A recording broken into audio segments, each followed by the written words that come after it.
What Robert Saltzman is perceptions, feelings, thoughts, emotions, beliefs. I can't stand outside of myself and judge anything. This is it.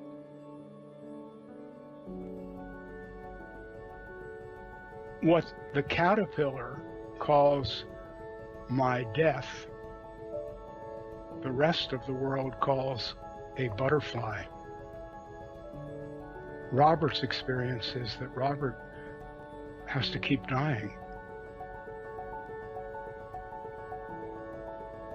You're just distracted from seeing this thing. It's very clear.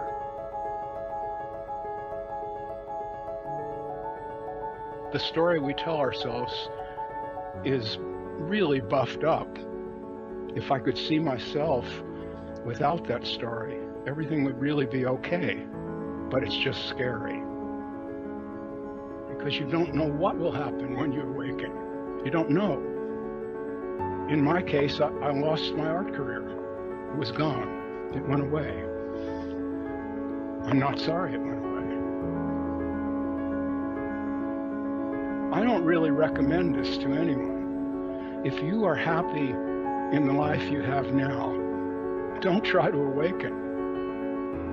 You won't like it. It's only for people who really feel that something is not as it should be.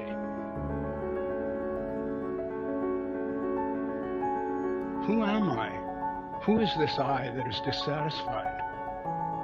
But once you ask yourself that question, it's a big question, and it may not end for quite a while, and you may have to go through a lot before you get an answer to that, if you ever do.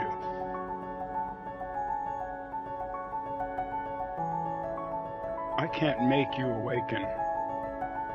I can manifest that, manifest it constantly. And then when you start asking me about it, I can tell you what it isn't. And then when you come to me claiming to be awake, which is what happens, I can tell you, no, you're not. This isn't it.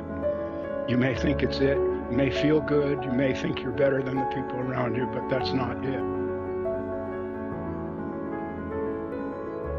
What can be known and how can it be known? That's what each human being needs to find out, assuming that that person wants to be what we're calling awake.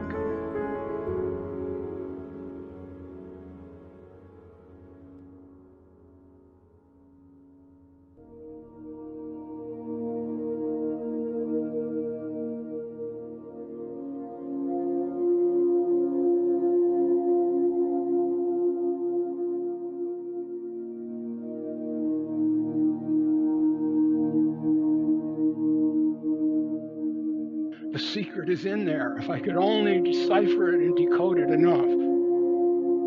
Really? You believe that?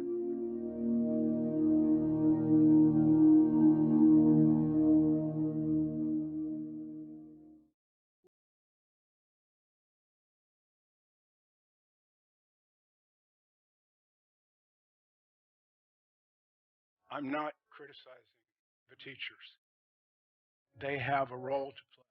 And the role to play is to keep you entertained so that you don't awaken. That's why people pay the money. They don't want to get into something really deep.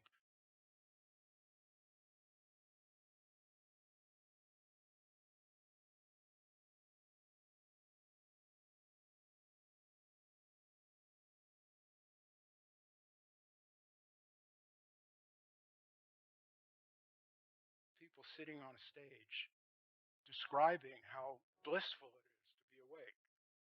No, it isn't.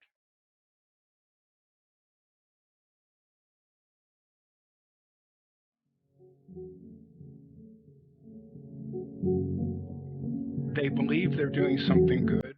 They believe they have found something and they want to share it. And they're lying, but they're making a living. And I understand that because it's quite painful actually to see things as they are. It's not such an easy matter. we actually don't know what any of this is. No one knows how any of this got. None of it.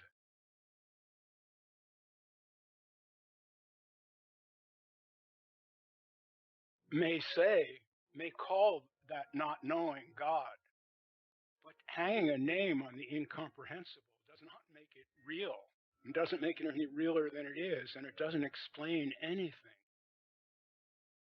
Nobody knows anything about how any of this got here, where it's going, what's it for, what it is. None of that. That's unknown.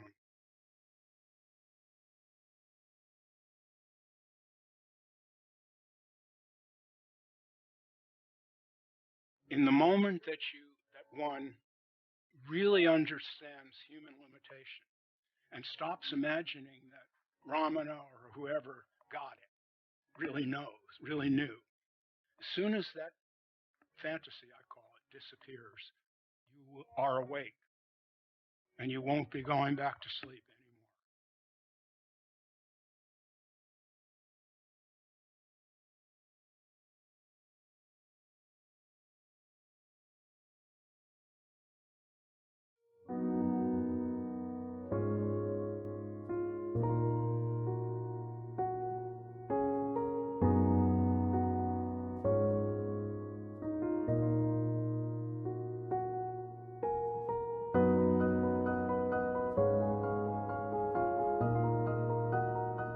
A lot of people say they want to be awake, but they really don't want that. What they want to do is improve the life they have.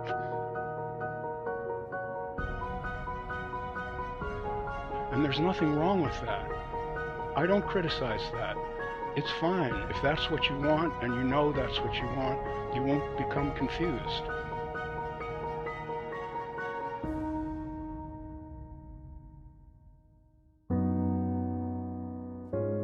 I only have one question. What's wrong with now? What's wrong with waking up right now?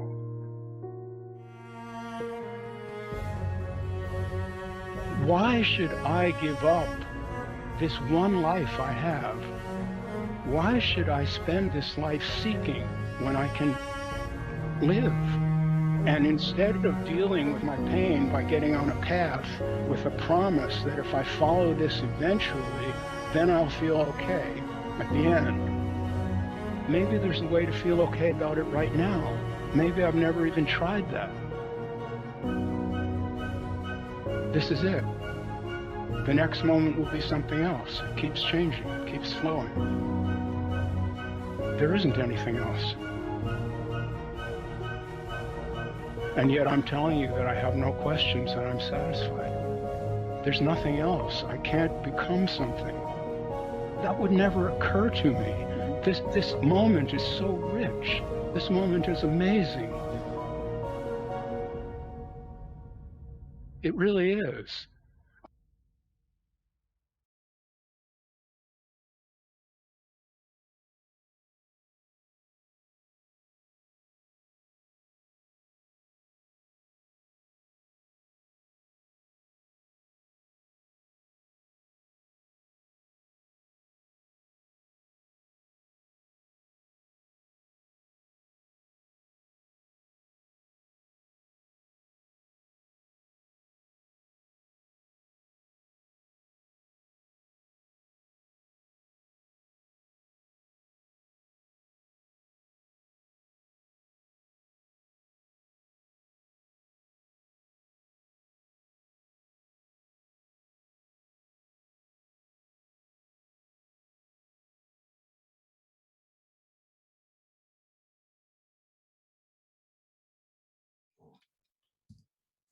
Greetings, everyone.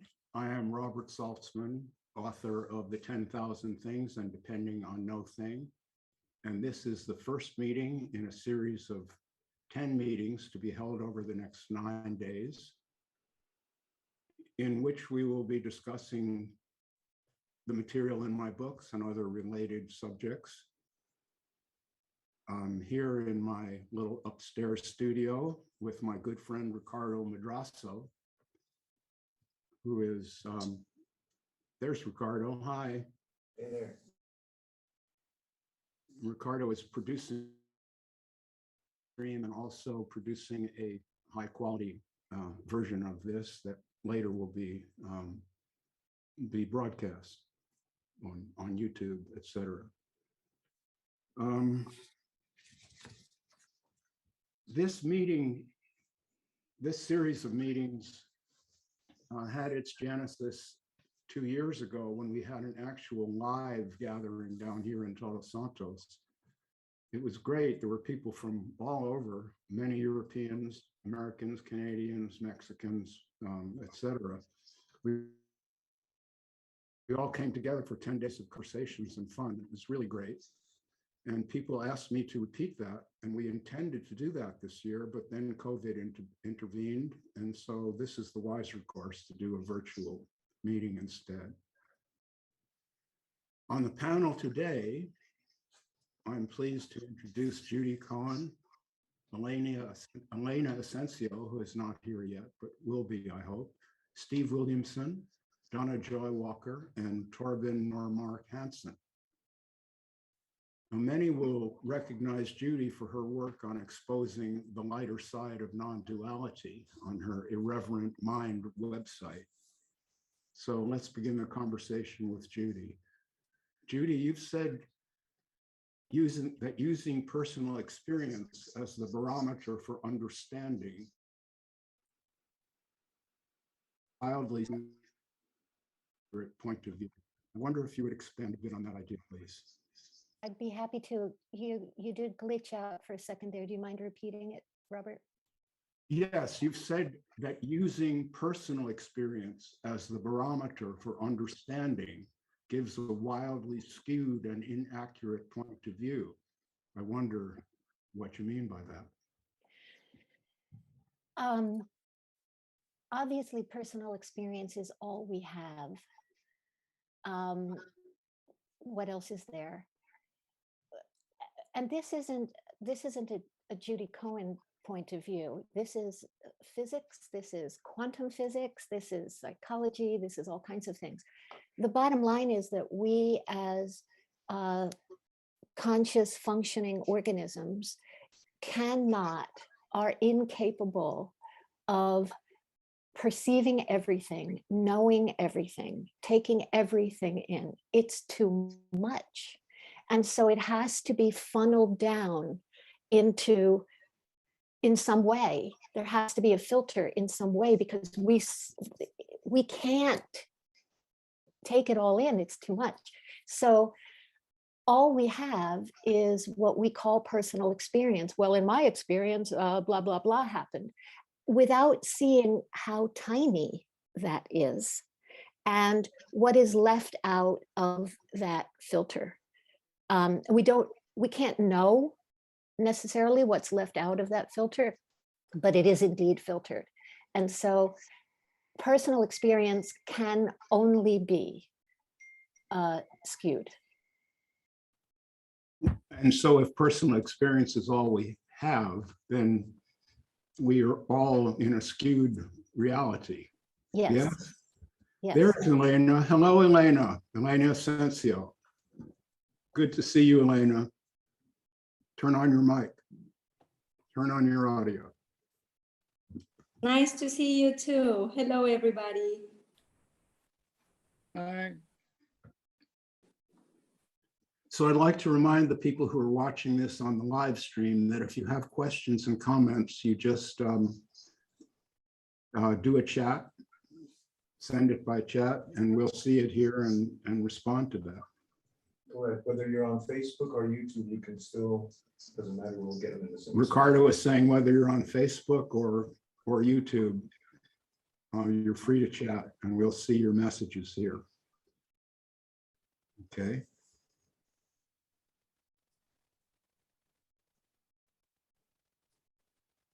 Well, Donna, let me ask you, what moved you to join this gathering?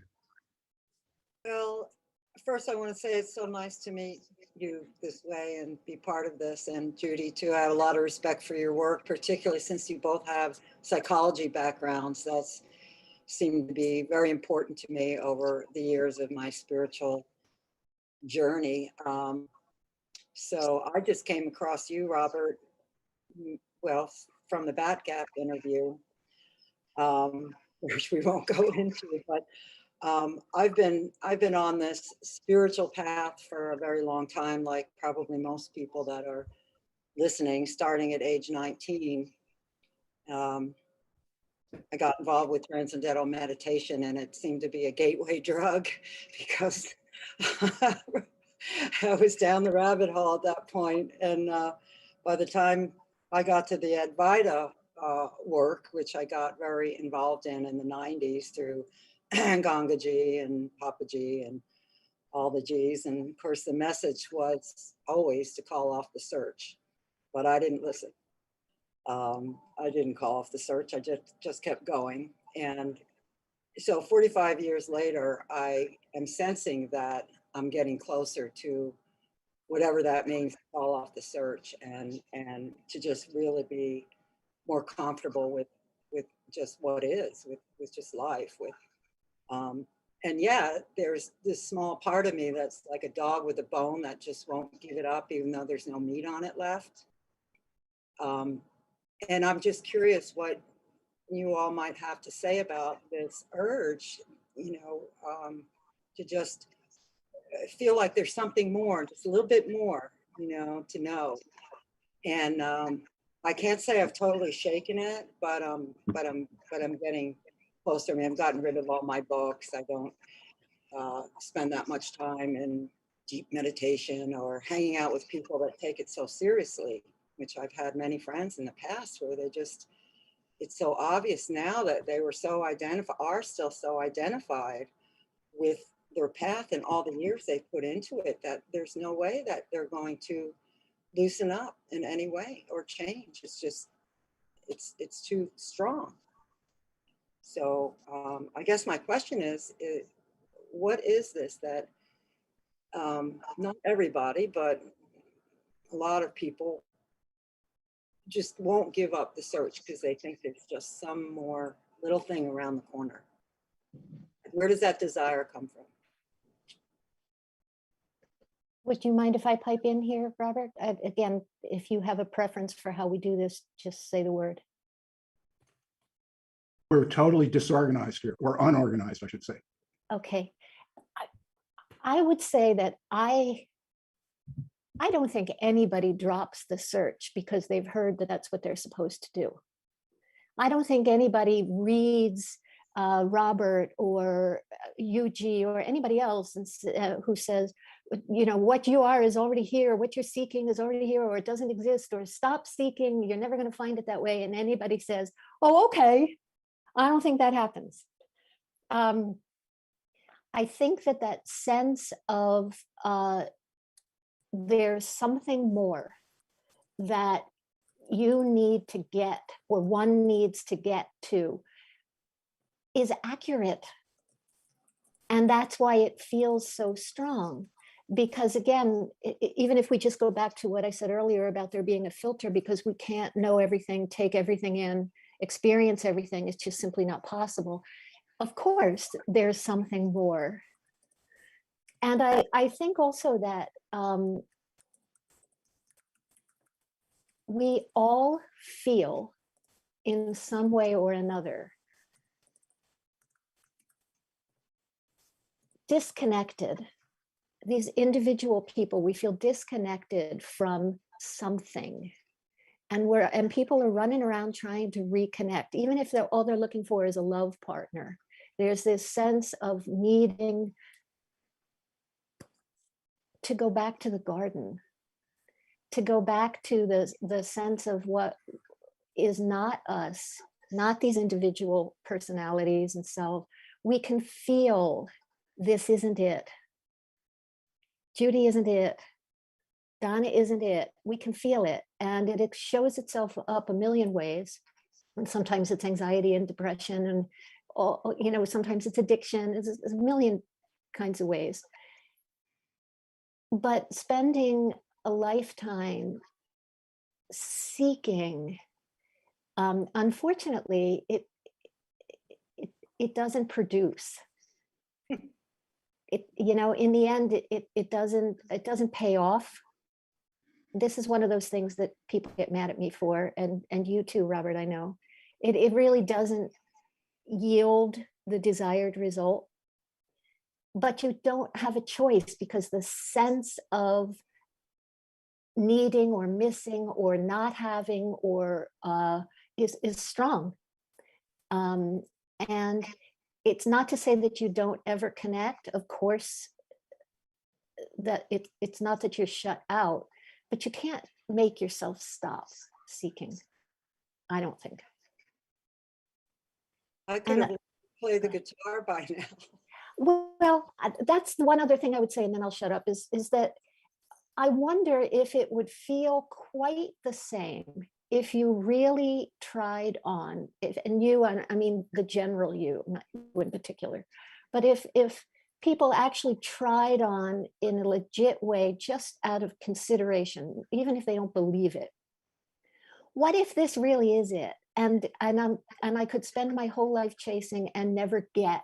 If you knew you weren't going to get, what would happen?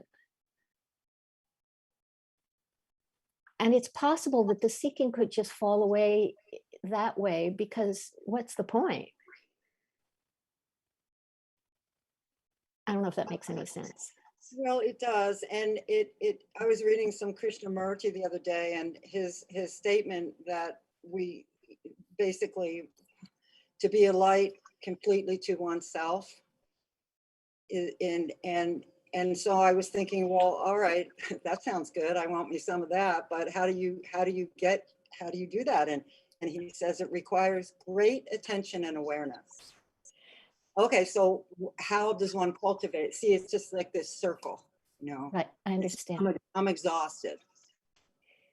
So again, I deal with this kind of thing all day long, every day, and I don't want to, you know, take over the conversation. So I'm happy to continue, but the how question is never going to yield what you're wanting.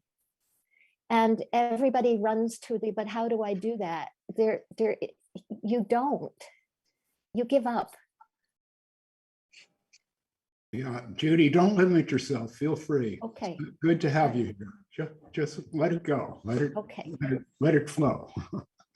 You know, when you chase a how do I do that? How do I make this happen? First of all, you can see how important that's making you in this process. If some of this process is about, you know, I apologize for this language, but it means something to some people. If some of this process is about undoing the sense of self, then how successful are you going to be while you're looking at how do I do this?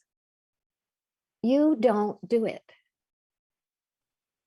So the spending of time seeking out how is a hamster wheel. So we're back to giving up the search. Again, you can't do it on purpose, but you can just try on, what if it's never going to come? And then just see what happens after that. Just what if? Does that make any sense? Mm-hmm. Yeah. Thank you. Stephen, why don't you jump in here and tell us what attracted you to joining this gathering? Well, I think in my 20s, I went the classic route from psychedelics to having an Indian guru. And then for over a number of years, I had several gurus. And that culminated in organizing a month-long tour of UK for an American-born woman guru called Shanti Maya. And so I spent hours driving in the car as my personal guru, talking. And at the end of that process, what I realized is her and probably all the gurus are just ordinary people. And they're nothing special. Whereas I used to put them on a pedestal and think they were holy people. So I gave up on the guru's track And then I found myself as the co-organizer of Non-Duality North, which would organize meetings for non-duality speakers like Tony Parsons and Jeff Foster. We had Rupert Spiro. And after a while, me and my partner, who was the co-organizer, we stopped attending our own meetings because we felt that these non-duality people didn't have anything to say to us. And so now, I think what attracted me to Robert's works is that I've now got to a point of not knowing, that I don't know anything. And that, strangely enough, feels okay. It feels authentic. I may not, life is not as exciting as going to India and following gurus and doing meditation and doing all this, but it seems more true to myself just to hold up my hands and say, I don't know anything, I just don't know anything. Mm-hmm. Yeah, I think that goes back to what Judy was saying.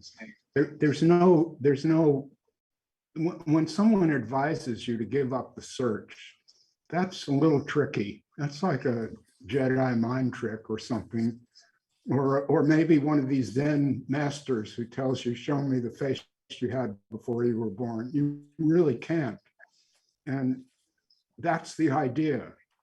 Something that will make you give up the search is when you really understand that there are things that are unknowable.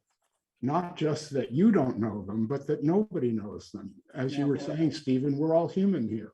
I mean, after all, the problem with this whole guru thing that has plagued the human race for thousands of years, along with Christianity and Islam and all the rest of this bullshit, is that it makes us feel that there is someone who knows these secrets. And if we only bow down enough or kiss this cat's feet or whatever it takes, pay enough money, torture ourselves enough, whatever it is, we'll learn that too.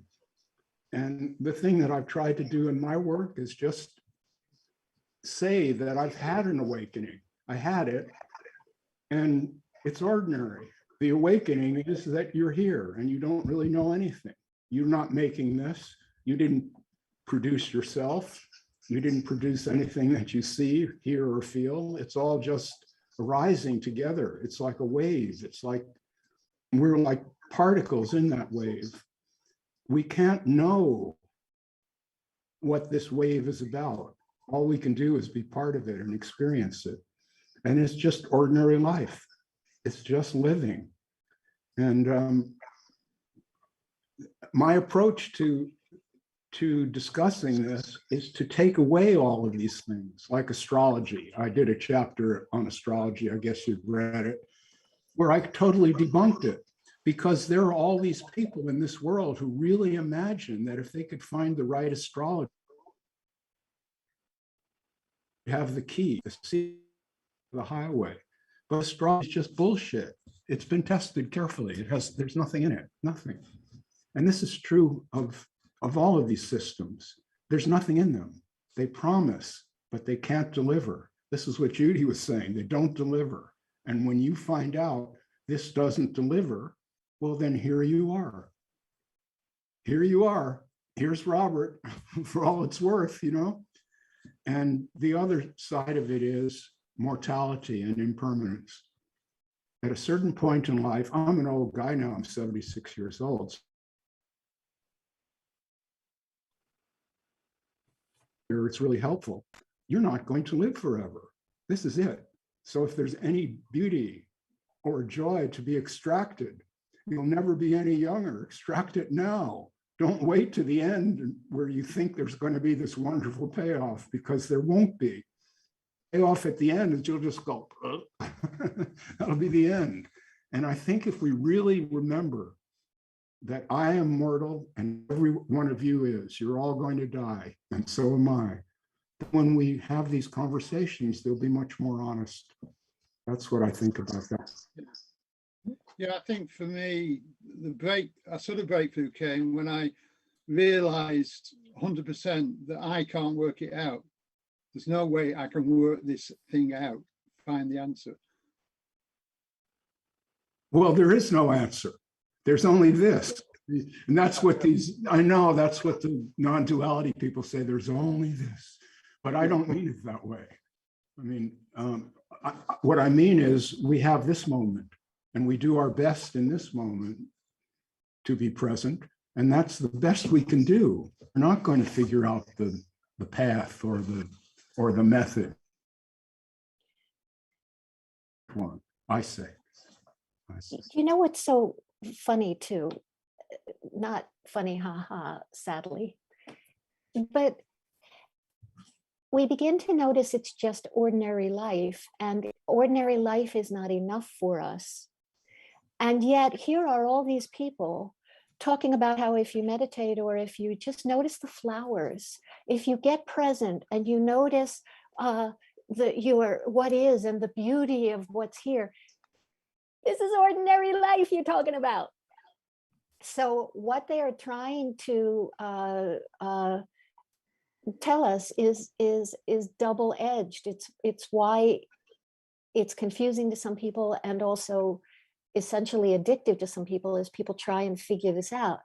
It is just ordinary life. This truly is all there is. That's just simply true. And so at the same time, to tell us that if we just notice the beauty of life around us more, or if we're present more, or if you're talking about experiencing ordinary life. So I guess the question would be, why isn't it enough? Why does it have to be more? Why does it have to be special? Why does it have to be grand in order to be good enough for us? What if this is enough? Sorry, go ahead. No, I just was thinking about not knowing, but isn't it possible to know what you are not? I mean, it's been very helpful for me personally to know. I feel like I know that I am not my thoughts or my feelings or my emotions. I'm just memories. That's a big thing for me, that to unglue that identification of knowing what I am not. And I feel like I know that. So now what? Direct experience. And the thing is, when you say it's been helpful, for what? Well, if by observing my thoughts and just seeing them, this is just part of the being mindful, my mindful practice, to see that that is not who I am, that how the ego is constructed, and how deceiving it can be to feel like that's who I am. That's been a real freedom for me, maybe the biggest one in this whole path. I guess when I ask that question, all I mean by that is what we call, in a lot of ways, what we call freedom is a better feeling. It feels better.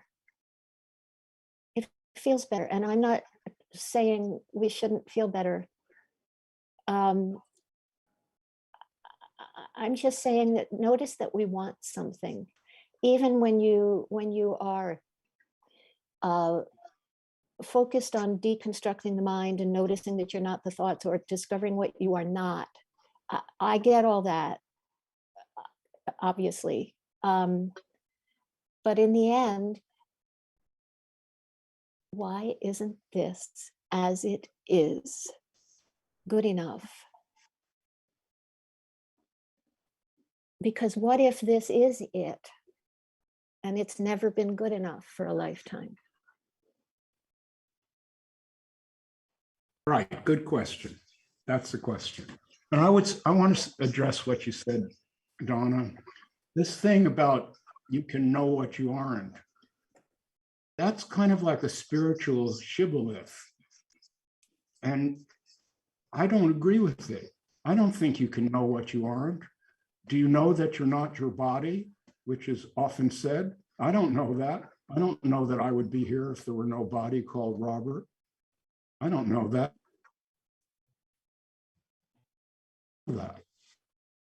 These non-duality people who say, I am not the body, this is just my meat suit. And inside is the spirit. See, and it's just wearing these clothes, but it never dies. So you see, we might, if we're lucky, get to a point where we actually don't know anything. You don't know what you are and you don't know what you aren't. You're just here. Just here. That's this thing called presence that everybody used to talk about a lot 10 years ago. Presence, presence. There are a million textbooks on how to be present. Ridiculous. You just have to know. You actually are aware. You know, that's presence. That you hear me, and when I'm making these gurgles and squiggles, and something in you understands them as ideas. That's all we get. That's there isn't anything else. So this idea that somehow you're going to arrive through knowing what you aren't, that will just leave this little needle. You've taken all the haystack away and the little needle is there at the end. No, it doesn't work that way. It really doesn't, because there'll always be the next thing you aren't. Always. And certain people who are fortunate actually just live. They're human beings. They don't know what they don't need to know. They wake up in the morning and do what they must. To me, that's the greatest fortune, to just wake up. Here I am. It's another day. Showtime, folks. You just live. So you just live. And all this spirituality nonsense disappears. I don't have any spirituality. I'm not interested in it. It doesn't mean anything to me. Nothing. All these gurus are just full of shit. They don't mean anything to me. I'm talking about Papa G, for example. Everybody worships this cat. He was just an ordinary guy. Watching a soccer match, just like I do. In fact, I'm missing American football today. There's a great schedule, but we're doing this instead. And I got one later. So poor old Robert, deprived again. And so I want to introduce my dear, beloved friend, Elena Asensio Ibanez, who's the translator of my work and the editor of the original work. We've been involved with one another for many years. She used to live here in Todos Santos, and when she moved away, it practically broke my heart. But she's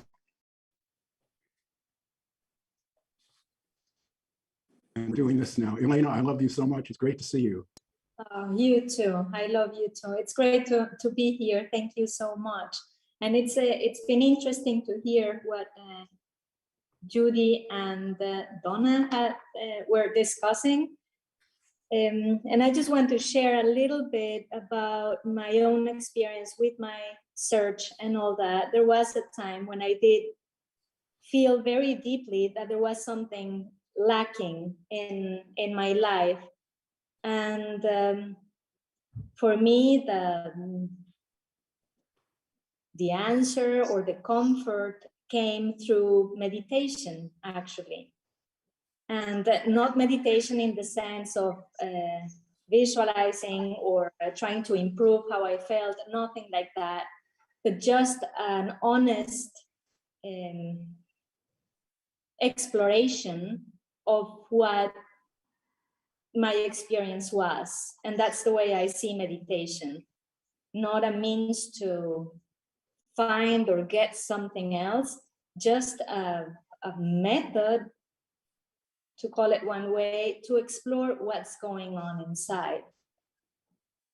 And it helped me a lot, developing also concentration and just sitting down to actually know what was happening inside.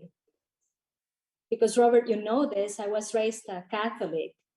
So for many years, what I thought I was feeling, what I thought I was needing, was based upon what was put in my person, desires that didn't really belong to me, wishes, hopes. I wanted to be a saint, for example. Well, you are a saint. You've made it. Santa Elena.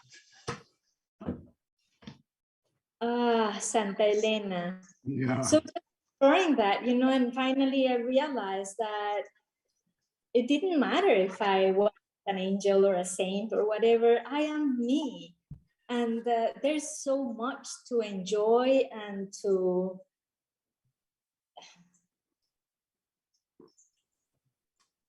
experience. And not everything is beautiful, and there's you know, ugly aspects and whatnot, but that's me, and it's okay. It's totally fine. And I recently had a heart procedure, and I was so surprised after it was done. When I came out of the anesthesia, I was so surprised to still be here. You know, it just, yay, another day. I'm still here. Nothing extraordinary, nothing magic, nothing, you know, extraordinarily beautiful, but yes, in a way. So I just wanted to share a little bit of that. For me, meditation was that answer. For me, meditation was the road to get to the calling of the search, because I came to know a little bit of what goes on in here, which is fascinating and very entertaining. The thing is, I think a lot of people meditate and don't have that experience. Check to see if you're not still- And a lot of people meditate for decades. I mean, I don't know this intimately, but I believe Rick Archer is a good example of that. I think that it's, I think some of it too is, and this is going to sound strange, but things that we attribute as cause and effect. The meditation is what did this for me. The meditation is what took me here, for instance. Things that we attribute to cause and effect may be incorrectly attributed. For example, I have a real life in-person friend who, as opposed to a social media friend, who apparently yesterday had a birthday. And I can say this freely because she is never going to watch this recording. And she posted yesterday on her birthday, things I have learned in my 36 years. And then it went on and on and on, giving advice about how to deal with health and how to deal with self-care. And it was ferociously long, exhausted reading all this. And my main thought as I was reading it is, honey, you're 36. When you're 68, you're not going to give a crap about any of that shit. And it wouldn't even be meditation that brought that on. It would simply be being alive for longer. So I'm not saying that it wasn't meditation for you, Elena. I'm saying who knows. And I do know that there are lots of people who really work hard at meditation who don't experience whatever it is they're looking for, or that sense of letting go. I don't think you can point to a cause. If you're lucky and you live long enough, I think that's all we get, really. So I'm seeing that there's some comments on the chat I'd just like to acknowledge. Thank you for all those comments. Most of them are not questions, they're just approval and appreciation. Carson Boyd, you said, Robert, you seem to be cutting out. Perhaps there's something you could do. And someone else, Jam, said he switched over from Facebook to YouTube live stream, and it's better on YouTube. So you might want to do that, Carson. There's the link for it. We do have a couple of questions that I spotted on the live stream. I don't know if Oh, yes?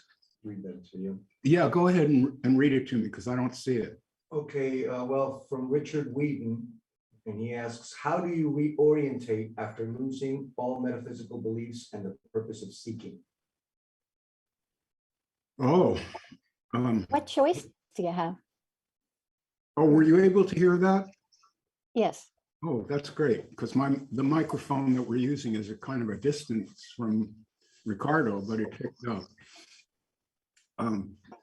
How do you reorient? Well, there isn't really a you to reorient. There's only what you experience.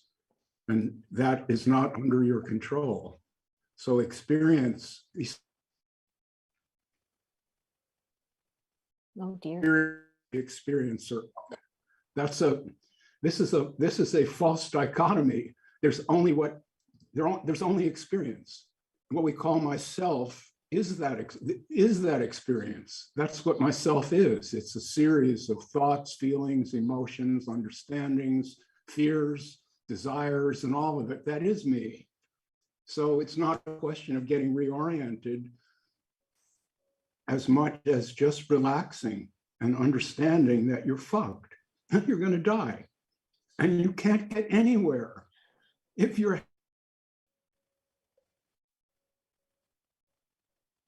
I haven't been healthy. I've had some pretty bad experiences. So this is wonderful. I don't have a doctor. It's saying that my internet connection's unstable. Okay, it's back. I don't have a doctor's appointment this week or next week. It's great. I'm happy. See, it's very simple. If you're easily satisfied like I am, then you're a happy idiot. And that's the whole story. Truly, you realize that you're going to have some very bad times ahead of you. We all do. There's no escape. There's no getting out of it. As soon as you're born, you're fucked. You really are. You're going to suffer. There's going to be physical suffering, emotional suffering, mental stress, all kinds of things will go wrong. And if they're not going wrong right now, as you sit here, be happy, be grateful. That's all we get. I've seen people die. It's not pretty. It really isn't. And so if we understand that, and a couple of years ago, I had a broken back. I couldn't move for 4 months. I was in a plastic harness and all this kind of stuff. Once you've been through something like that, if you can just sit here speaking with your friends, you're happy. That's what I can say. And this idea, these spiritual people who are always saying, this isn't good enough. I want to go to the top of the mountain. To me, they're just so foolish. They just haven't lived. They really haven't lived yet. They have to get over the spirituality thing and be human. And then you will get it. I think, and you'll get it. sorry, it's hard to know when you're done, Robert, because you keep glitching out. Okay, I apologize. I think that there's a very common, very pervasive confusion about how things are supposed to be and whether we like them or not. The idea that we experience if you experience, I didn't catch the first name, I think it was whoever asked this question about being disoriented. When you experience whatever you did, and now you're left with some feeling, some sense, it may be unfamiliar and you may not like it, but you're here and you're oriented. It's just that you may not know how to think about it. You may not like how it feels, but it still is what it is. And there is no reorienting necessary because you're oriented. Yeah, so I think people get really caught in the, I don't like this. This is a bad feeling. This is a bad thought. This is a bad thing that's happening. Suffering shouldn't happen. Polar bears shouldn't be dying, whatever it is, because I don't like it. And the existence goes, oh, well. I think there's a lot of freedom in being, so sorry, Robert. I think there's a lot of freedom in being cut free from the need to like things. Yeah, I totally agree. So I'm just reading the live stream here. There's people commenting, but I'll leave that for now. I'd like to give Dennis Gallagher a chance. You're over in New Zealand, am I right? So it must be early morning there on Sunday. Is that true? That is true. Yes.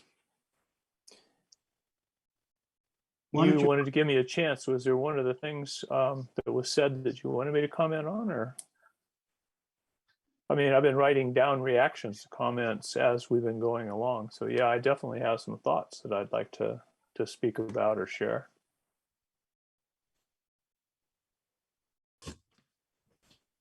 That's different.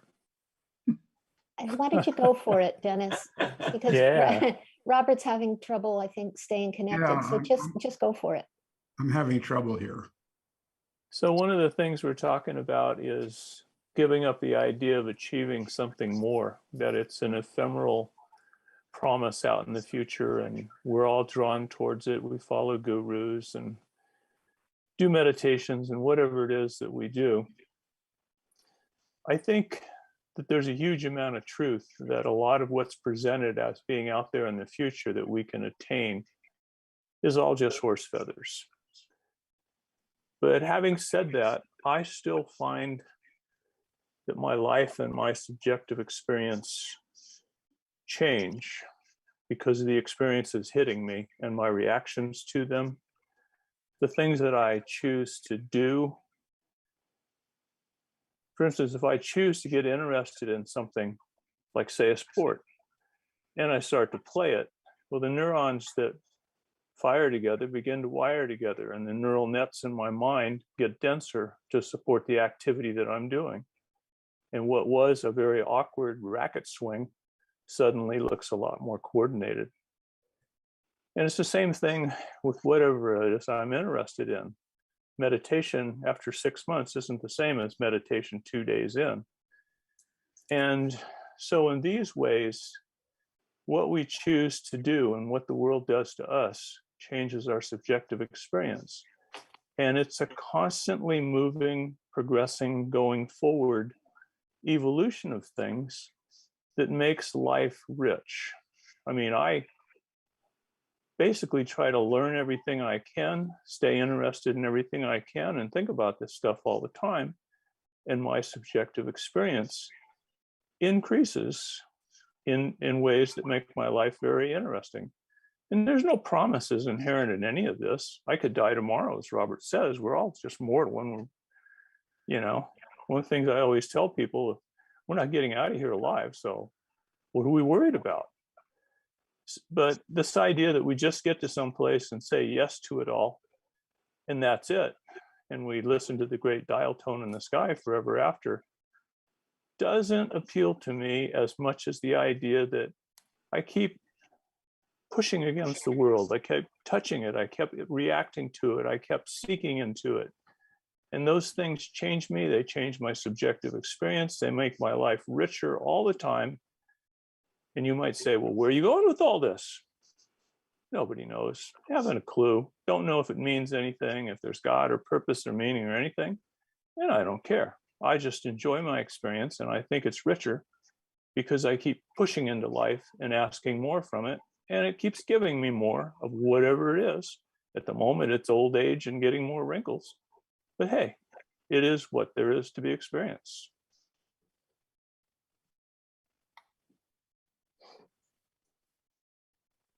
This is the part where I stop talking and somebody else talks.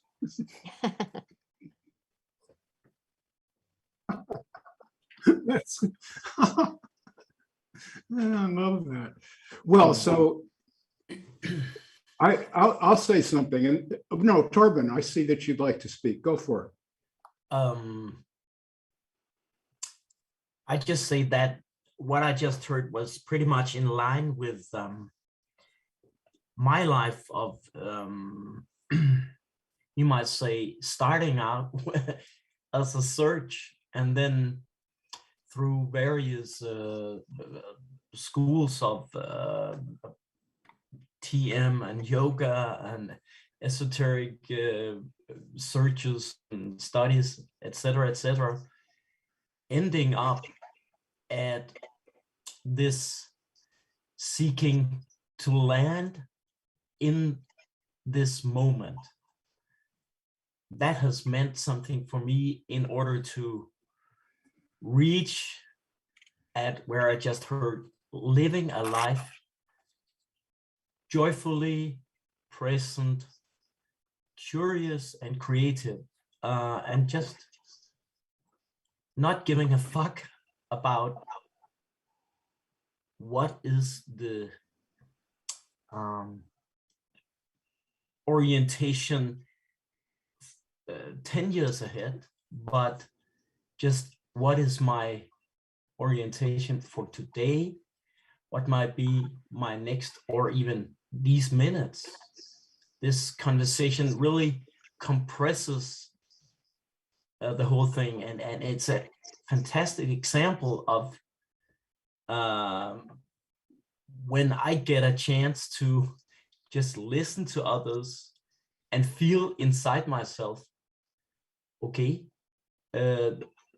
other experiences are transmitted from another human being, sounds resonating with my experience of landing in body, in feeling fully, in sensing, in having even a thought sometimes, and allowing that also to be analyzing, and yet letting that whole curtain drop and just be here. And that's really nice.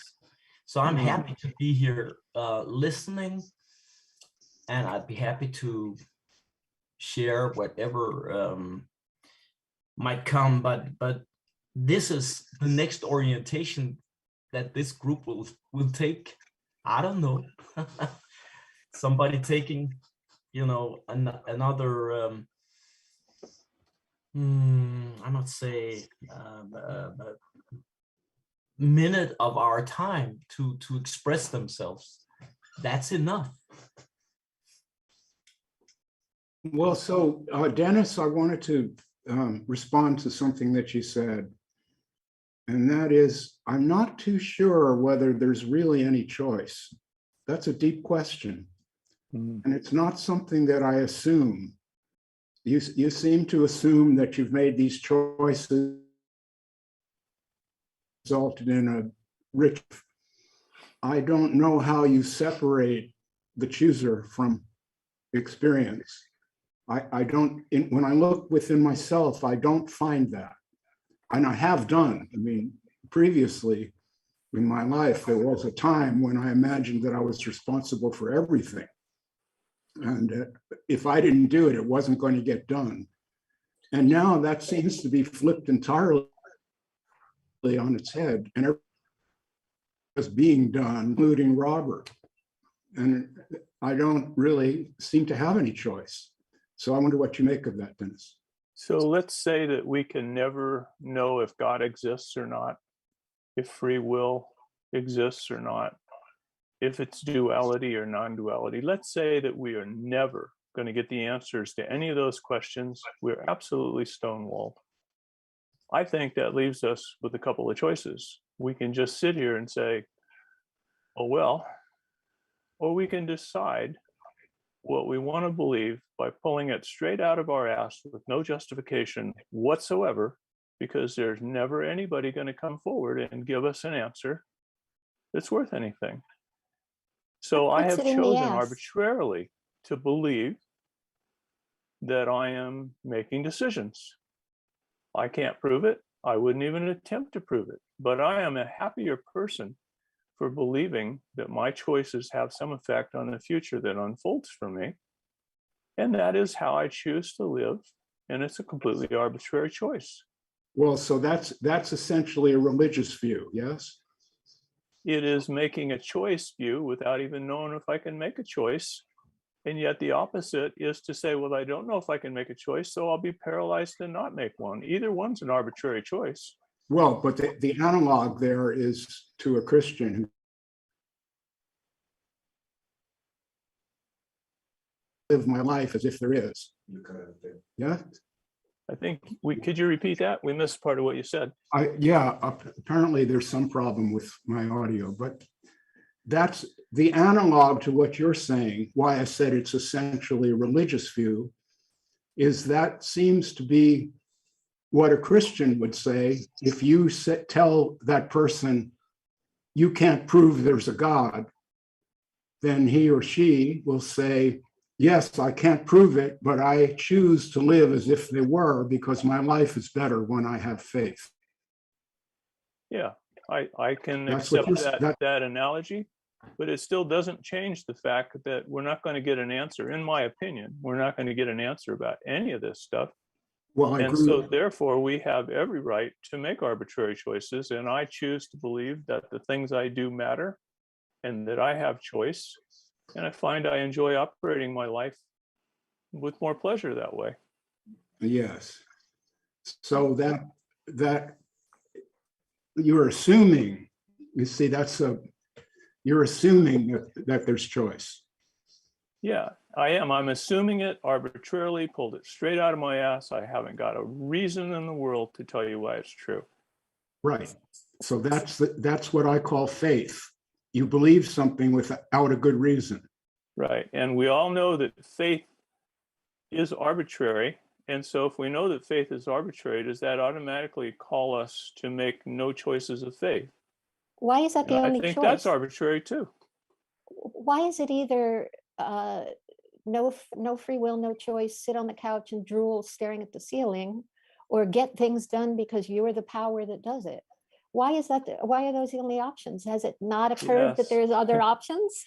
I could not agree with you more, Judy. And that takes us to the next evolution of thought down the road, is with our simple human being brains, recently evolved monkey consciousnesses, we tend to simplify things because that's what simple brains do. And we often classify things as either or. It's either this or it's that.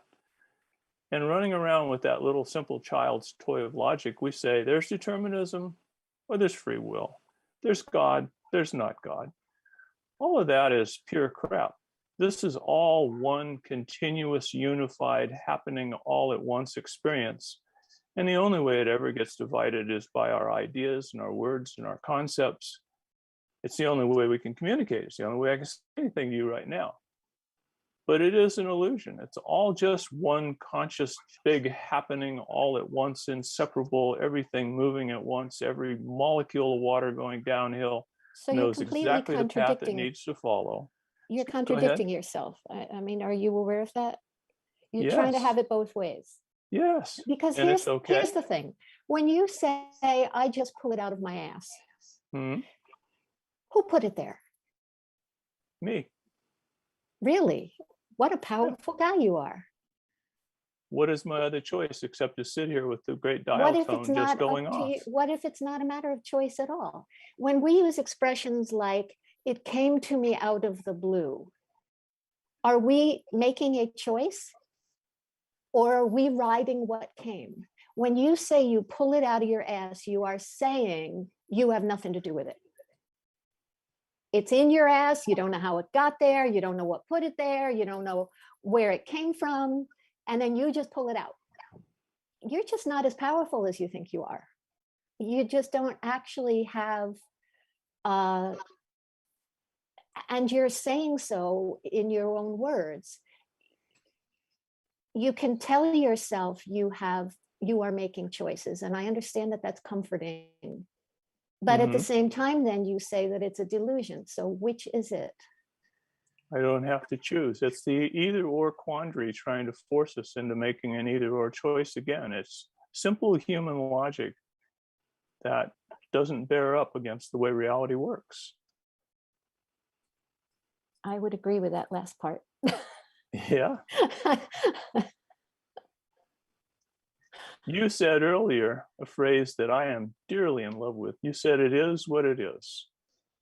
And I can't, if I had to have my tattoo right across my forehead, that's what it would say.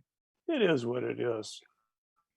And all of our hypothesizing, all of our words, all of our contradictions, all of everything is all just us looking at this impenetrable, ununderstandable reality that we're in the midst of, and making our little projections onto it about what we think is going on. So then why clutter it up with choice? It is what it is. What feels better about the idea that you arbitrarily, also another interesting word, choose to believe in choice? Like what? Because I why find bother? my life is more interesting if I experience myself making choices, if I experiencing myself looking into new things and learning about them. I mean, the alternative is that I choose to not do that, or maybe not make any choice at all, which Or I you'd call the look big into dial things tone. without thinking you chose it. It's all semantics, isn't it? It's no, absolutely not. This is the either or thing you're talking about. It's either I choose or I don't do anything. And I'm saying you might still do things without your being the chooser. I don't disagree with that. I couldn't possibly disagree with that, and I couldn't disprove it either. So I just am choosing how to describe what I'm doing or what I experience myself doing. And even those words are arbitrary.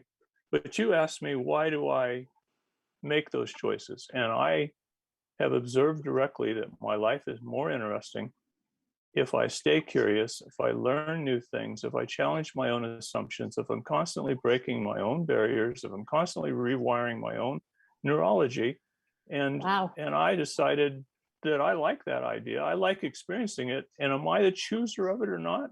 As I said at the beginning, I don't know if I am. I Can you rewire choose your to think I am. Can you rewire your neurology now while we watch? I'd love to watch that. No, but as I gave you the example earlier about picking up a racket and being awkward and swinging it for several weeks until the neurons that fire together, wire together, improve the neural patterns in my brain to support the activity. You don't think that happens? I don't think that addresses what I'm saying, which is kind of why I was quiet when you said what you said before, because it's just so much in it. But I think that what you are saying is a good example of the human, the mind, the personality, the ego, whatever name you want to call it. We love the idea that we have some control over what happens to us. And I understand that that feels better, and that feels like your life is richer for that belief. But I don't think it holds up. So you're saying it's definitely true that we have no choice. You know that? I am saying I don't think it holds up. If you want to make this about me telling you how it is, that's not what I'm doing. But I hear when you describe this, I hear you trying to have it both ways. And yeah, we live in a universe where there are no answers unless you can tell me what they are. And so in the absence of any answers, why am I not free to choose? Okay. Knock yourself out. I remember in university, I walked into a psychology class and the subject was going to be Freud and our defense mechanisms. And I walked in the class and sat down and I was looking at one world. 40 minutes later, I got up and walked out of that classroom with all of Freud's ideas in my head, and I was suddenly looking at a new world. That new information in my head changed the way I saw people, changed what they were doing when they talked to each other. That's the kind of experience I'm talking about. Now, did I Which choose part that? of all that did you do? I'm not saying I had to do any of it. We keep forgetting what I said at the very beginning, is there is no knowledge to be had about whether I'm the chooser or not, whether God exists or not, non-duality, duality, all these dichotomies that we made up. There's no proof that any of them mean anything. And in the midst of not knowing anything about that, we either sit here and make no choices whatsoever and just go la la and let life happen to us, or we make an arbitrary choice that we're making some choices and go off and imagine ourselves doing some things. I mean, these words I'm using to say these things are themselves arbitrary. I don't know what's happening, but this is how I see it. And it's an arbitrary way to see it. I can't justify it, I can't prove it, and it makes me happy.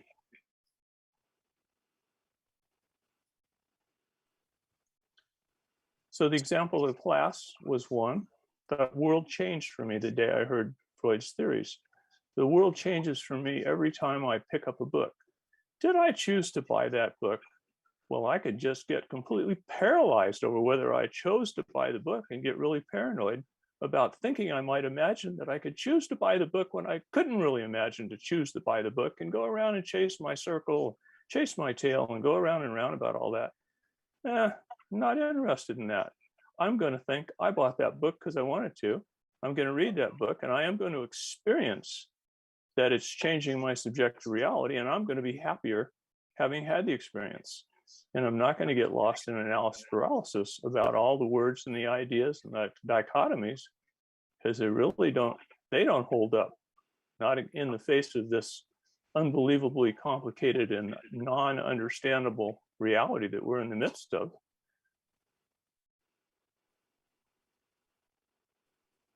May I put a comment on?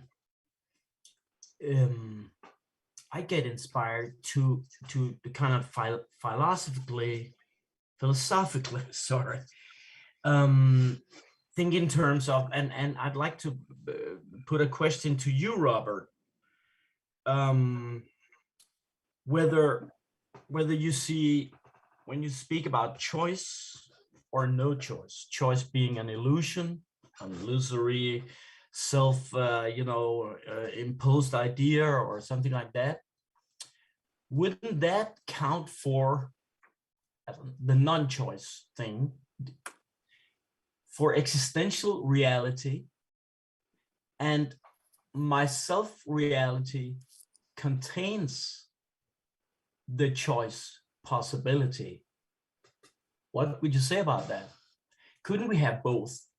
As Judy mentioned, we want to have both, but something is not, you might say, it's life's mandatory agenda for existence. We just show up to it, but something develops along the way. You can choose to go left or right, or pick up this, don't pick up that, show up at this meeting, not show up at this meeting, etc. So that's the question. Yes. Okay, when I reflect on what Dennis was saying, he was saying, I choose this because it makes me feel happy to live that way. If I understood what he was saying, I think I did. Is that right, Dennis? Yeah, and I'm not claiming any justification for it. I just choose it. I understood that. Now the point is, yes, you are gravitated toward pleasure and driven away from aversions and fears. It's a natural process. My donkeys are like that too. If they hear a loud sound, they just run in the other direction. If I eat that, it's normal. We're mammals and we have our survival instincts and all the rest of it. We're gravitated towards what pleases us, and we try to avoid what displeases us or what we're afraid of. That's natural. But I can't call that choice, because I don't choose my aversions and attractions. They just come upon me like fate. I was born into a certain family, certain body DNA, certain capabilities that I have, others that I lack, that other people have. We each get a certain package in life. We get our family, I didn't choose the little kids I was in kindergarten with, and yet they all had an influence on me. I didn't choose my teachers. I didn't choose anything. And then here I am, and I have my likes and dislikes. I'm heterosexual.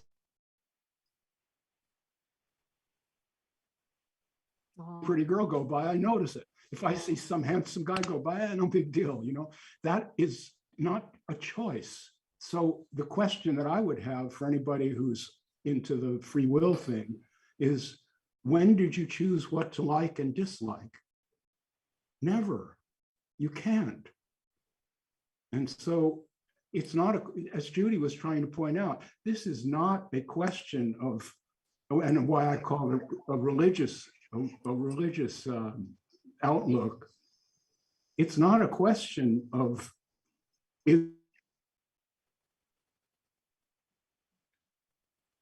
there's an experience choosing, undoubtedly. If I hold out a chocolate ice cream cone and a vanilla and I say, take your pick, you will choose one. But on what basis do you choose it? Well, you like vanilla, so you take the vanilla one. I don't call that a choice. I call that acting out your likes and dislikes, which you never chose. So that's how I analyze this. I don't know if that makes sense to you, Torben. Oh, it does. It does. So my experience, and I have about 30 years now of having this experience constantly. It never goes. What I must. I say what I must. I feel what I must. If something arises, I deal with it as best I can. Not that I choose to deal with it. I must deal with it. What choice do I have?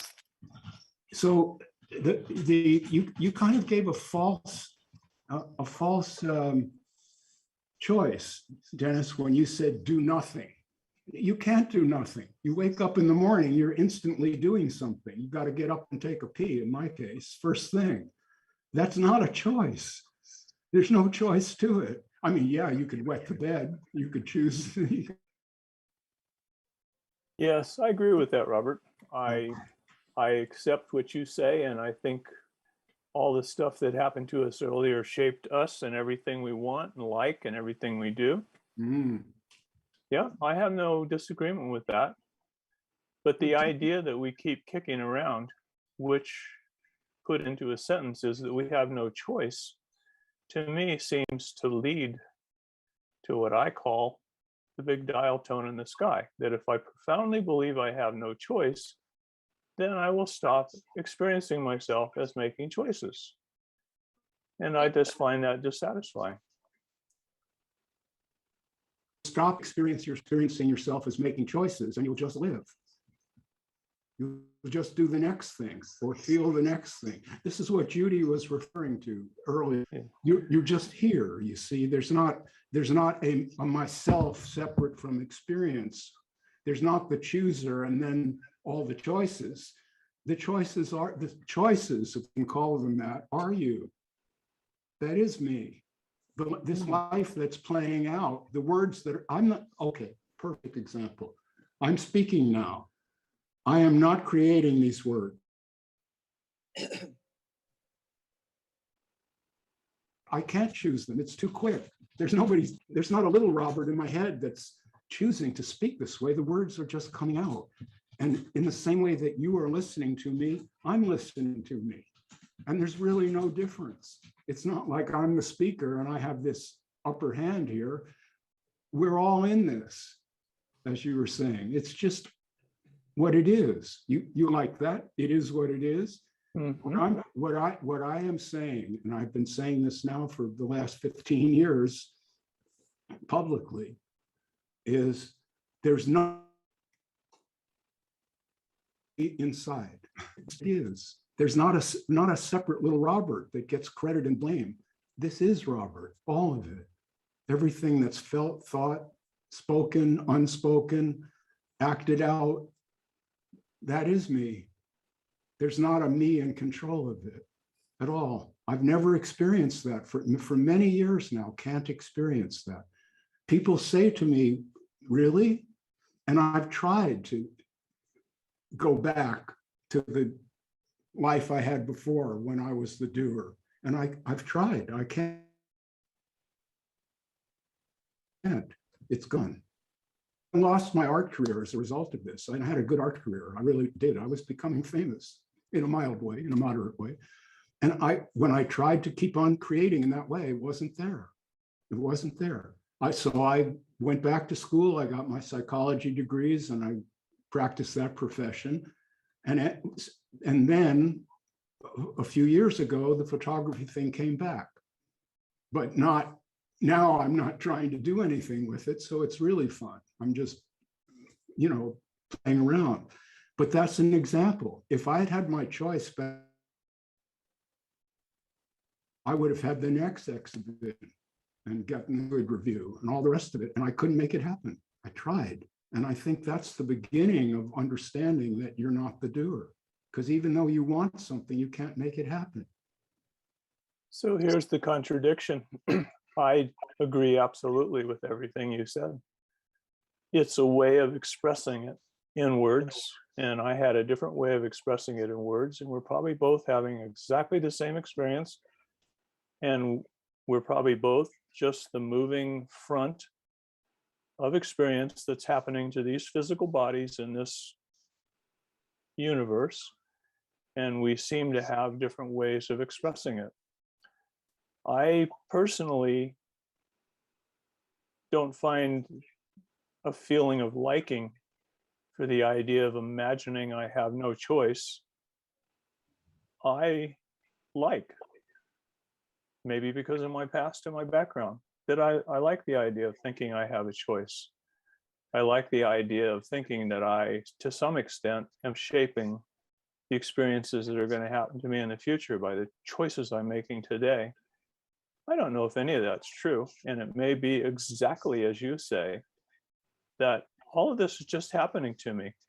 And then it just puzzles me why there's this little guy inside looking out these eyes and listening out these ears, who's sitting in there imagining that he's doing something. What is the point of that guy? No, And I'm not sure what it is. Well, but you see, there's the point. This is not, in my view, I'm only speaking about myself. I'm not telling you to believe anything I say or to be that way. Let's be clear. Yep. But as I understand it, this is not happening to you. This is you. And there's a big difference there. There's a huge difference. You are. There's not only you inside to whom this is happening. That for me, that doesn't exist. I can't find it. It's not there. I've looked for it. It's not, nothing is happening to you. Nothing. Nothing. I think Everything that's happening is you. When somebody says this is my life, that's you. Your life is you. There's not a me who has a life. You are a life. So the thing that Judy said earlier in this conversation about cause and effect are often not really explaining anything is exactly what you're saying, and I'm agreeing with. This is all just happening in the immediate, and our ideas of cause and effect, our idea of duality and non-duality, our idea of choice and non-choice, these are all just our projections upon what's happening. And to put it in your terms, even these projections are simply what's happening. And, I was born in this physical body, you were born in that physical body. Today we're here having these conversations as we each imagine that we know what's going on, and we're rendering our descriptions about what we each think is going on to each other. And it's all just happening, and nobody's doing anything. I mean, I follow all that, and I can't disagree with it. But in my own little world, as I go about what I'm going to do after this conversation's over, I'm going to suffer the illusion that I'm going to choose whether I go out for coffee, or whether I go exercise, or whether I want to do something else. And I'm going to actually enjoy that little illusion that I'm making choices. Well, you'll do what you like. Yeah. Yes. So that's what we all do all the time. We do we do what we like, and we avoid what we dislike. It's totally natural, except there's not a you doing that. There's just attraction and repulsion. This is what I understand. Okay, just to put a cap on this. Yep. Why do we carry on these conversations? I carry them on for a really simple reason. I may understand something after a conversation like this, and when understanding changes, behavior changes. Mm. That's why I read books. That's why I talk to Judy or whatever it You're is. doing cause and effect though. That's why you No, read no, books. no, there's no cause and effect. It's just happening. It's an automatic. See, Yeah. yes. And I like that. The reason there's no cause and effect is because if you say A is the cause of B, then what preceded A? You see, and you'd have to go back and back and back until the Big Bang, which is Yeah. the cause. And then somebody could say, well, what caused the Big Bang? And you would say, well, I don't know. Well, so if you don't know that, you don't know any of these. That's You right. don't know any of you don't know the cause of any of the subsequent events. It's just a chain that there's no way to get a grip on it. Again, I agree.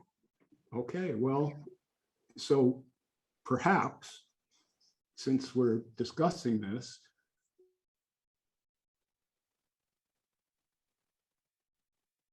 doing something, you might say to yourself, maybe Judy was right. I'm sorry. Maybe it's not just one way or the other. Maybe this is all here. See, and Yes, but I I'm do sure agree that with will that. happen any minute now. I do agree with that. You know, these conversations are all about us. If they're about anything, I mean, if they're just not happening, but if they're about anything, all of us are kind of seeking somehow to extend our understanding. As you said, you might think about something later and learn something from it. I'm interested in that. I'm interested in the going forward.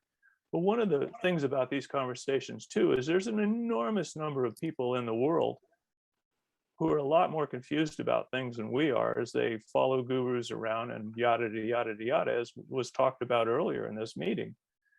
And the insights that we get clear about expressing here can very definitely be useful for people who are more confused than we are at this point in their life.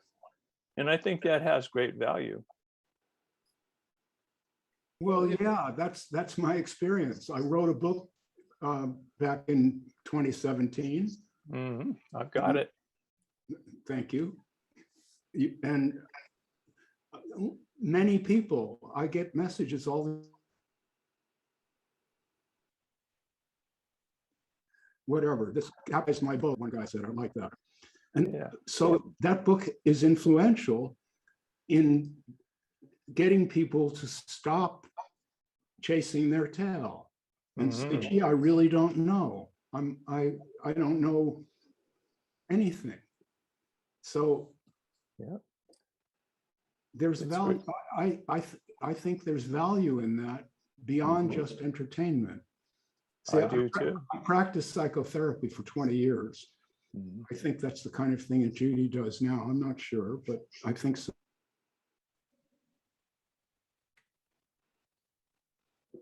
In a one-on-one situation, and you hear that person, and you find ways of changing their point of view a little, making them see it from a slightly different angle. And sometimes when you do that, the person says, oh my God, you're right. See, they go, wow, wow, that blows my mind. See, and then if you're the doctor, you go, oh, great. See, Yeah. And isn't that why we're all here? It's why you're doing what you're doing. I think it's why I'm here. I think it's why we're all here. We're looking for more of that, I think. Well, to be very honest, I'm not really looking for anything. I ditto. Yeah. Sorry. Can I come back, Robert, to something that you said, because I think that I think it's a key for a lot of understanding, and I think that it's often missed, which is the concept, because of course that's all it is and that's all we've got here, that I am the experience, not the experiencer. I am the feeling, I am the thought, I am not the one thinking, I am not the one it is happening to, I am not the one who even has the like and dislike, I am the like. And I think that if that's played with and followed through, I am the colors that are happening on my screen. I'm using the expression my screen because this is so built into everything we do. It's almost impossible to have a conversation without it. But if I am color and I am sound and I am sensation and I am feeling and I am thought and I'm not the one it's happening to, that sense of self becomes much more wispy. It's not solid and it's changeable. And it's for a lot of people, I think, that are trying to understand all that spiritual gobbledygook out there. I think that playing with this is illuminating. Because it just playing with the idea that I am this thought, as opposed to I am the one who's thinking this thought, or I am the one this thought is occurring to, or even that there's an inside somewhere. It immediately dissipates a sense of solidity of me. It dissipates. And that's a whole different experience. Yes, I agree with that entirely. This is what I learned. This that actually blew my mind. Cut out again. Hold on. Can you say That it wasn't again? heard? No. Oh, I'm sorry. I said, I agree with what you're saying, Judy. And that's, I first heard this idea from Jiddu Krishnamurti, where he said that the thinker is the thought. And you see that's an amazing shift. If you really let that work on you for a while, myself kind of vaporizes. Yes. There is no more myself. There's only what is, you see. And this is a lot of people who are seeking, this is what they're seeking. And so, there may not be a how-to or a method, but it can be fun to play with this and just see what happens, if anything. Well, we've said a lot here, and I think we've arrived at the kernel of something that has importance. And we have a good panel here of good minds. So I'd like to go around the circle here and get comments here, because I feel like I've spoken a lot. How about we begin with you? With who? Chit chat. I say, Donna, what do you make of this latest round of chit chat? Well, it's interesting. I wrote down another quote yesterday by Krishnamurti, and since he's not here to ask what he meant by this, I found it significant. He said, "There is no choice in love." And he also uses the words choicelessly aware. And so I made a note of it because it could go all over the place, but I was curious what other people might think of him saying there is no choice in love.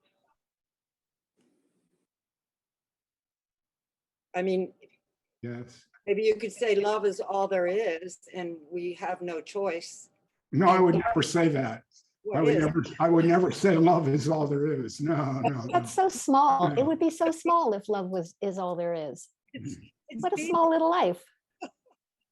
But does anybody have any comment on that? I mean, he was, I think, pretty tuned in, and I'm just curious what he might have meant by there is no choice in love. Well, I mean, if you think about the people in your life that you have loved, or even the pets that you have loved, did you have a choice? No. I mean, even just in your common everyday meaning of love, I don't pick the people that I've loved or the people that, it's the same even with politics. Like, how do we even choose our sides? One side makes sense to us. It is picked for us. And I know that I hate to, we'll beat this one to death probably.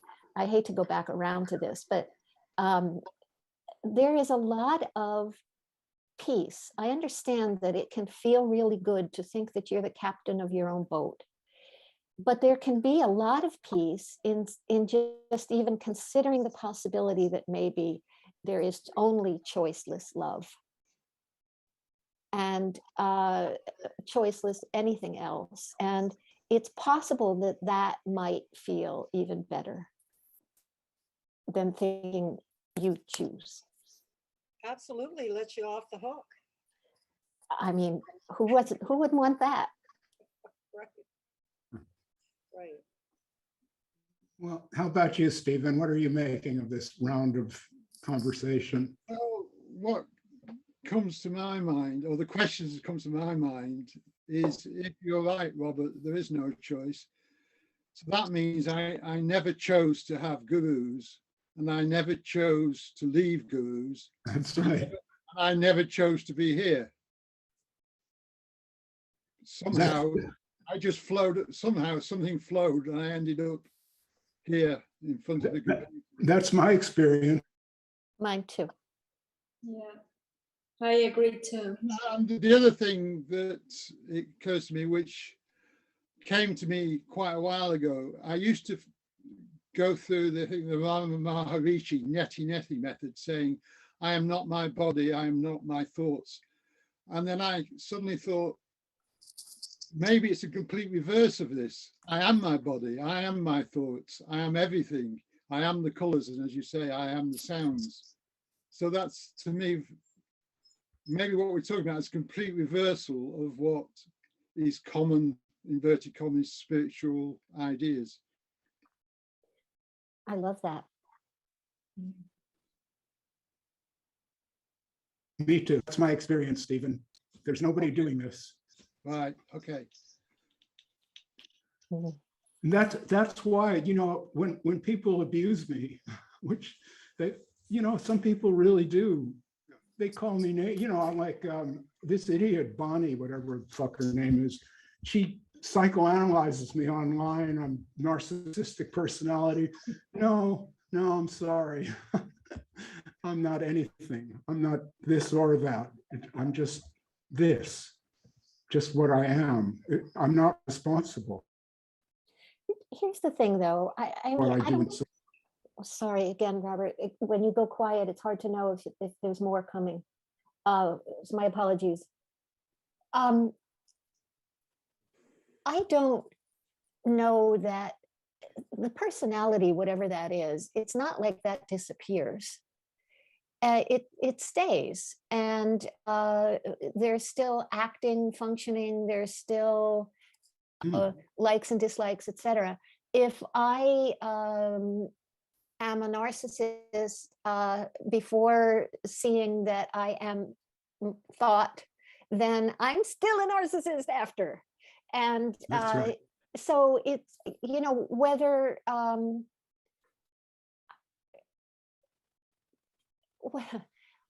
people have opinions about who I am or not, first of all, they could be right. I'm not saying they're not right. There's certainly, I can be as crabby, argumentative, ferociously cutting down as the next guy. So I don't even know that it's necessary to defend against somebody's point of view of who I am. Most of the time I can find it that they're right in some contexts.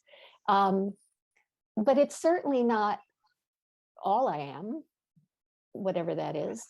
And so sometimes I'm anger, and sometimes I'm nastiness, and sometimes I'm humor, and sometimes I'm boredom, and sometimes I'm just hungry. I think that there's just no need to create a narrative that we like about ourselves. I don't need to be seen as a wonderful person. There are lots of people that do not see me as a wonderful person. Fine. And in certain contexts, I can totally see where they're correct. So, I can be all of it.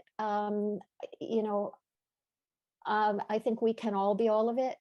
And it just, after I did the Bat Gap interview, there was a period of time where people were a certain number of people were very angrily discussing how much I don't understand. And how wrong I am about just about everything. And I followed all of this with some amusement. There was a lot of anger about it. It's not just that there was conversation about what it is that I don't know. It was that they were pissed. It's the same kind of pissed that some of us experience, and I can be one sometimes, when we think about Jeff Foster. You can because there's a sense of, wait a minute. It's just irritating. And the shock of the sense of wrongness can be angry making. But I don't know that I don't feel a need for all those people out there in that contingent of people who, the traditional spiritualists and a bunch of others. I don't need them to think of well. It just doesn't, fine, they're entitled to their thoughts, even if those thoughts are about me. So all of that is to say, I don't know what's right or what isn't right about you, Robert, and whether Bonnie, has some in on who you are as a person or not.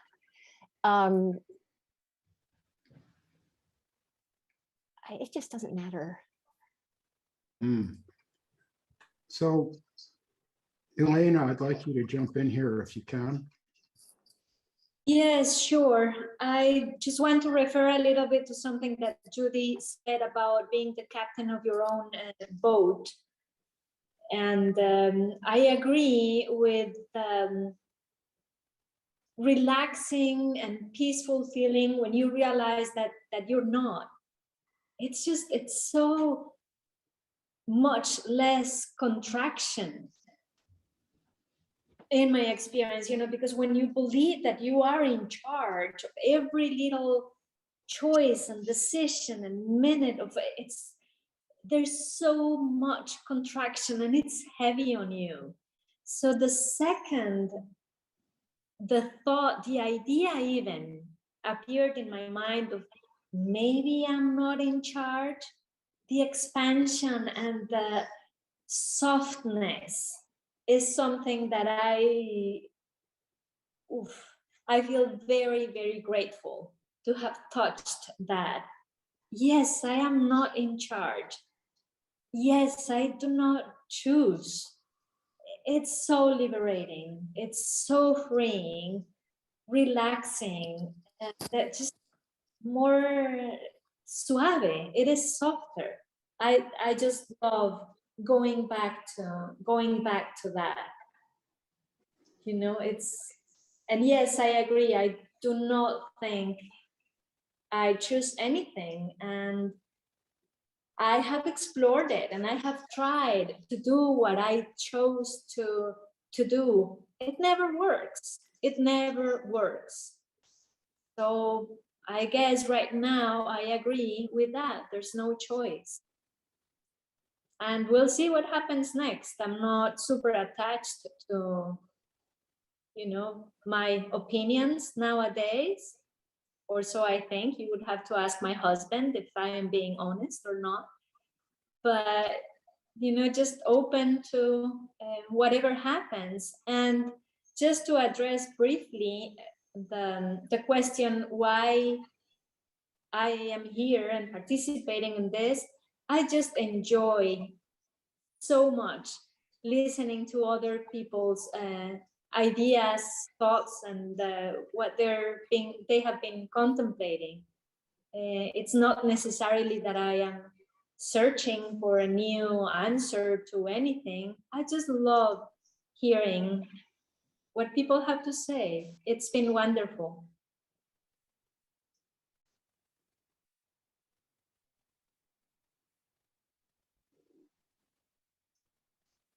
Super.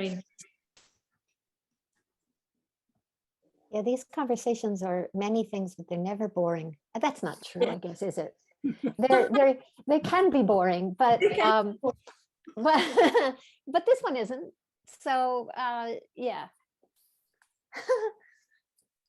I have a mind tickler, one of the newsletters that I wrote a few years back about spiritual jargon. And all I did was just list some of these things that some of these people say, and it is mind numbing in its boring, meaningless nonsense. It's actually one of my favorite ones because I find it hysterically funny. So yeah, it's fun. It's fun to talk about it, and it's not necessarily serious.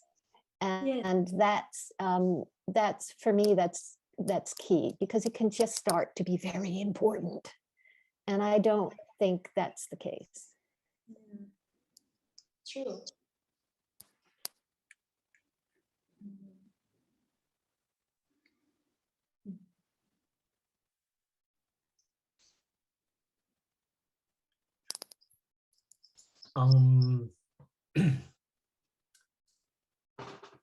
A thought just came to my mind about eventually, when we have been talking about this of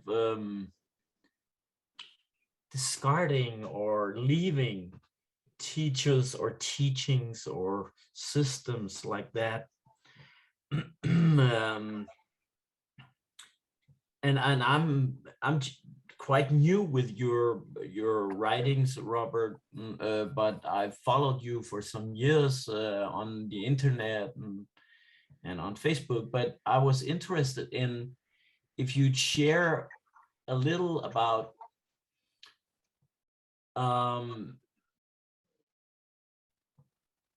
what I might say I would call for you good meetings with teachers, or good, no, that's such a funny thing, because a disappointing meeting might end up feeling good, being felt good, but if you just share a little about encounters with so-called teachers of yours, if there were any, or your teaching process, whether it went aha, or whether it went, what, that's bollocks, that's simply shit, I don't buy it. Would you share a little about that? Yeah, sure. You know, I came of age in the 1960s, and a lot of my friends were running off to India, late 60s, early 70s, to find their guru or whatever. And I just never had any interest in that. I was playing bass in a rock band. I like sex, drugs, and all that stuff. I was not what you call a spiritual person in anything. And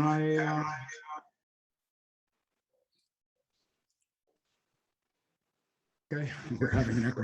And yeah, just what's going on? I think somebody's microphone is open. Oh, okay. Feeding you back. But Okay. just go ahead. Yeah, okay. Yes? Okay. So I did have an interest in some Zen books that I came upon, and also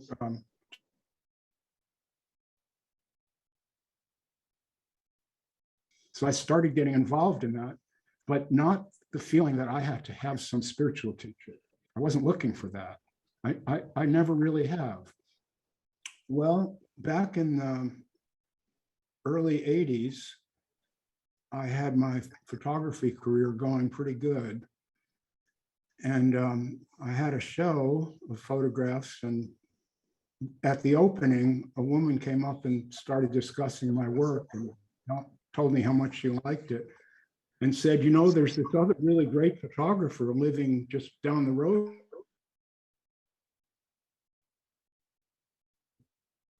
Did you ever hear of him? And I hadn't, but I Sorry, Walter, after 20 miles down the road, cut out. it cut out. Yes. So I don't know what's going on with this. Is this better? Well, Yeah, it's the bandwidth issue. I think it's a band. Okay. It's not your message. Yeah, the sound is okay. It's just that you just cut out for periods of time. okay. Well, maybe I should refrain from this for now, and I'll go back to it, Tarbin, if that's okay. When the audio is better, I'll remember your question and jump back in. Meanwhile, the rest of you carry on, please. That's fine. I have a question from the chat. If you Okay. wanna hear it. Go From ahead. Frank Ludvigsen, the chat, he is asking the following. Question. I think our modern cultures creates Think a our lot modern of cultures self-doubts in creates us, a lot feelings of of not doubts being in good us, enough, feelings of and not the being good idea enough. of The awakening idea of seems to awakening promise an promise end to an the end self-doubt, self-doubt. so seeking becomes understandable. But isn't this just ordinary psychology? We want to feel better. Yeah. We want to feel better, of course. I mean, it's just natural to want to be happy. If you ask anybody, what do you want?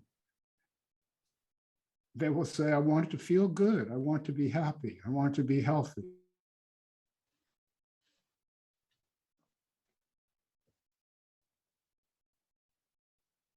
Wanting is not a bad thing. It's just the way we are. We're set up to want the next thing. And I think I just accept it. If I wake up in the morning and think I want a bowl of oatmeal, I want it. So I will try to go get it. I don't think there's anything wrong with that. I don't think it's necessary to practice asceticism. You can just take nice care of yourself. Be happy. What the hell? I think also with a lot of enlightenment seekers or seekers of awakening, whatever that means to them, they never really ask themselves why they want it. Because most of the time it boils down to one or two reasons. The main one is that they hurt and they don't want to. And they think that if they are enlightened or they achieve this state or they reach that level, whatever the wording is that works for them, that then they will be blissful all the time. They will be calm all the time. They won't mind what happens. They will feel better. In the end, most people do this kind of spiritual seeking because they want to feel better. And I think that there's a certain number of people that don't experience that they feel fine, but there's a sense that they're missing something, that there's something wonderful out there that they're not privy to, and that creates a bad feeling, that sense of missing out, of not getting what this wonderful thing that they could have if only. But I find that is less frequent than the desire to feel better. That is why people want this, so that they can feel better. Well, also, I think from my experience of some of the non-duality meetings, that the speaker will say there's nothing to get, but I get the sense that the audience still want to get something. Yeah, they don't believe it. They think the speaker's on the inside, they're outside, and that through listening to the speaker, they will get inside somehow, but they have no idea what inside is. For sure. I mean, I've had, again, I wrote about this once too. Somebody literally said something on the order of, I want what you have. I said, so all of my talking about this is it and we've all got it and it's already here, you mean you think I have a different it than you do? And he basically said yes. So I think that a lot of times when people are, you know, watching Adya, watching Rupert, you know, they're in these meetings, and certainly the Joe Dispenzas of this world, make no bones about it. It's all about getting something.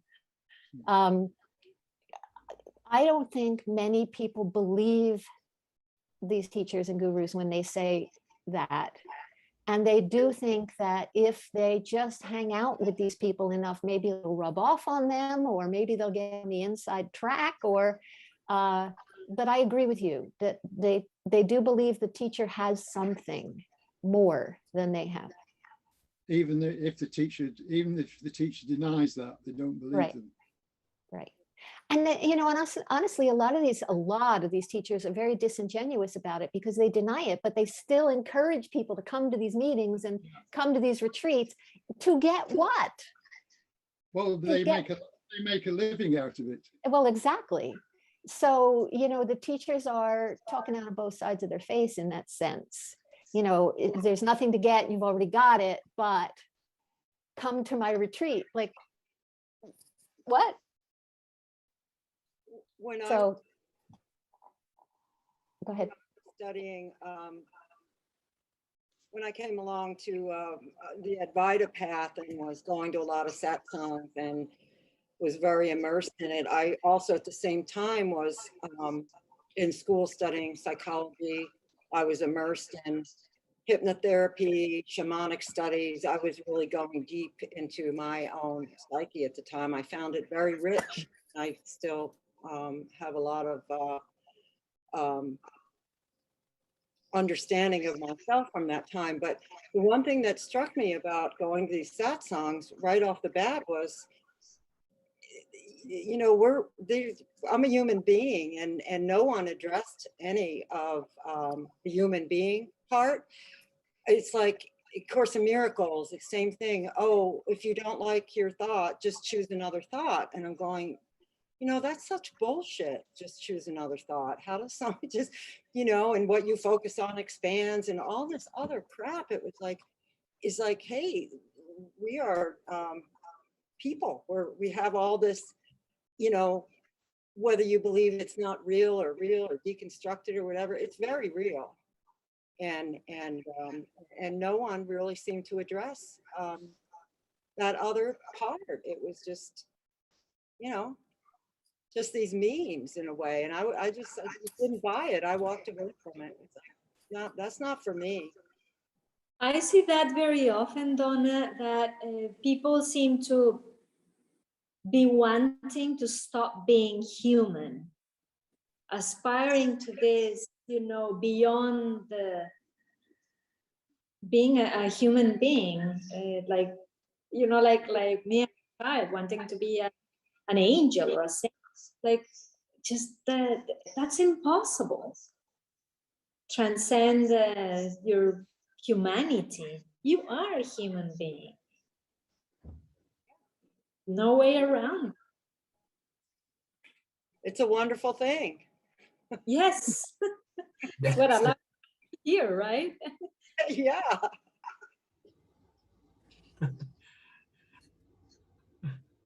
But so many of these paths, people just jump on it. I think because it just, like Judy said, it is a way to put everything in a little neat package. You go, oh, I'll just go with that.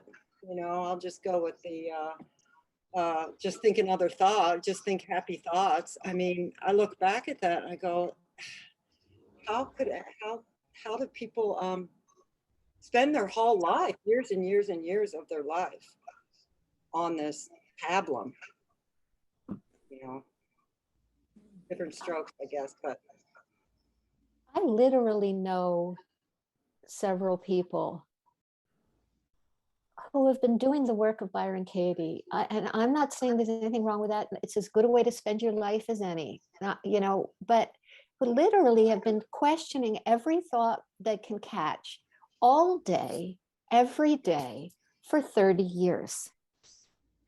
I mean, I'm exhausted just thinking about it. I mean, and I used to be one of them. I'd wake up and I would, before I'd even get out of bed, I'd question some thought. And then of course, there's always another thought. And so it was literally from morning to night, and truly, literally for more than 30 years. I know people that have been doing this. And at what point do you just freaking live unpicked at? It's insane. Yeah, it is for me. No, thank you. Mhm. And it's not as if you're going to get the human cleaned up and perfect if only you get to all the thoughts, or clean up all the insides, or all the inner patterns, or whatever language works for you. It's not as if when you do all that, you're going to get to where you're done. Humans are flawed. Humans are messy. Humans are crabby, weird, pocked, aggravating, lunatic. We're crazy. When are you going to be done with that? At some point, it would seem easier to just take what you get. This is it. Crazy lunatic me. I mean, at the level we're talking here, right? This personality, this is, hello. Mhm. I'm 30 gonna have to years. go pretty soon, so if I Yeah. might throw my piece in here, and that is, thank you very much for letting me come and talk and be part of this. I've enjoyed it immensely. And yeah, I love it. So I'll be back and do it some more, and I'm quite looking forward to it. Thank you very much, Robert, for creating this space. It's great having you here, Dennis. Thanks for getting up so early. Yeah. Okay, well, I'll see you again soon, and my very best to all of you. Thank you. Thank Bye. you. Great to meet you. Bye. Bye. I am starting to run out of steam too, Robert. I've been sick for the last 2 weeks, and I'm not sure how much more I've got in me. Okay, well, we'll be seeing you again tomorrow. Is that right? Yes, same bat time. That's So- great. Judy, thank you so much for participating. You brought a lot to the meeting. I'm so, really this was appreciate lots of fun and lovely to meet all of you folks, and till whenever is next. Yeah. Yeah. Thank you. Hey, today is Rilke's birthday.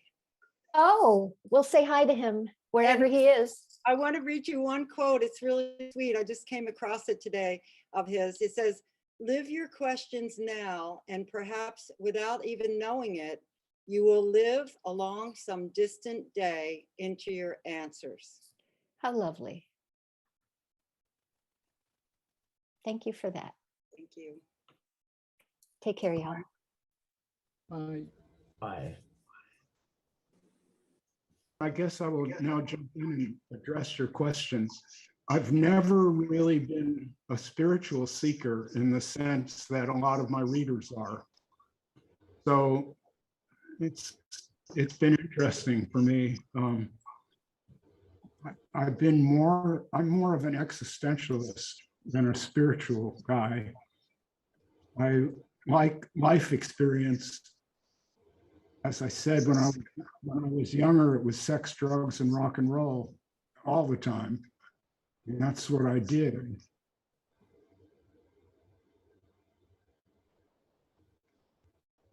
And moved onward into family life and all the rest of it. And that's really been the main thing.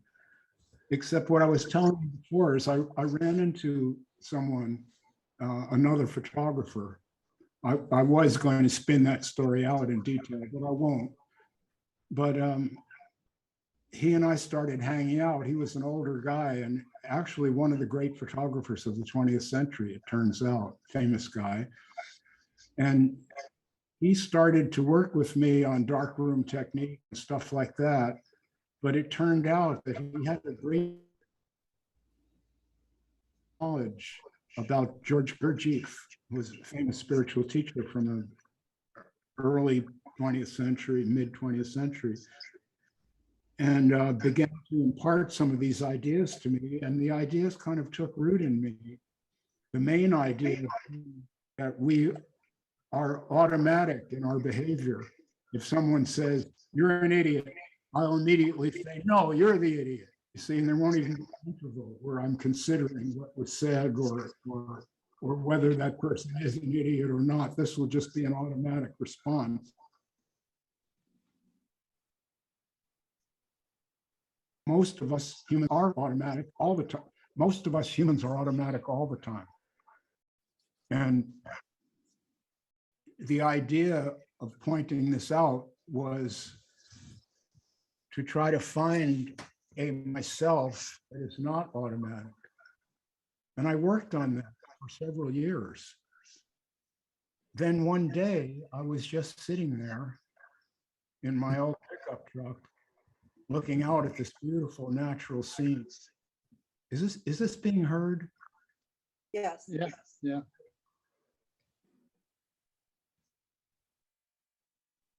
You see on the edge of the Rio Grande Gorge is this beautiful thing, like the Grand Canyon, but smaller. And I'm just sitting there. And I had this, it was more than a thought. It was an overwhelming feeling. This is all here, including Robert. And I'm not making it be here. See, it's only words, but that's the best I can do. And when that happened, it was like an explosion. I went home, and when my wife came home, she saw me sitting on the kitchen floor. What are you laughing about? I didn't explain it to her. And this went on for a couple of days. I'm just kind of, my mind is blown. See, I can't put it into words, but that's never gone away. I just realized these words that are coming up here, I'm not speaking them. Yeah, they're coming out of my mouth, but I'm not creating them. I don't know where these ideas come from. So that's, for me, I guess that's as close to any spirituality as I can come. I certainly don't believe that some guru can fix you, or that there's a God.